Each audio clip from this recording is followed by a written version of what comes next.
ఇద్దరికి పెన్షన్లు వస్తున్నాయా? నాకే వస్తుందిరా, దానికి రాదాగా అడుగుతాను. ఎటు వస్తే అబద్ధం ఆడవలసిన పని. చెప్పాను కదా, ప్రతి ఇంటికి కూడా ఇదే సమస్య ఉంది. ఇద్దరు సింగిల్ లేడీస్ ఉన్నా కూడా, ఇద్దరికి పెన్షన్కి అర్హత ఉన్నా కూడా పేదరికంలో బ్రతుకుతున్నా వాళ్ళు చూడండి, చుట్టలు వాళ్ళ బ్రతుకుతెరు కోసం చుట్టలు చుట్టుకుంటూ వాళ్ళు బ్రతుకుతెరును సాగిస్తున్నారు. ఇద్దరిలో ఆ పెద్దవాడికి ఒక్కరికే పెన్షన్ వస్తుంది.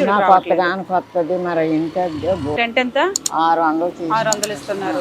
కరెంట్ బిల్లు 200 ఇలాగా అలా 1000 రూపాయలు పోతే ఇంకో 3000 ఉంటే 3000 మీరు తినాలి. మనం తినాలి, మీరు కట్టుకోవడానికి బట్టలు కొనుక్కోవాలి, ఖర్చులు ఉంటాయి.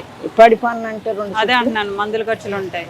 ఇక 3000తో జీవనం కొనసాగిస్తూ ఉండాలి. అలాగా ఒక బాబు అడిగితే ఇగో ఈ బాబా 500 ఇస్తే కొట్టుకొని, మరి ఇప్పుడు ఆ బాబుకి 500 ఇవ్వాలి కదా, పెన్షన్ అందుకొని 500 అప్పు ఉంది ఇవిడికి ప్రెజెంట్.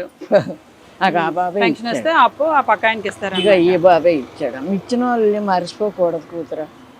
ఇప్పుడు నువ్వు మేలు చేసావంటే అది మర్చిపోకూడదు. జీవితాంతం కట్టిలోకి వెళ్ళిన దాకా పలానా అమ్మొచ్చి నాకు ఈ మంచి పని చేసి నేను చెప్పుకోవాలి, తినేసి లేదనిపించుకోకూడదు.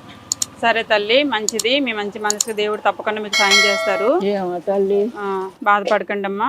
భగవంతుడు ఎంతకైనా పడదాం బాబు.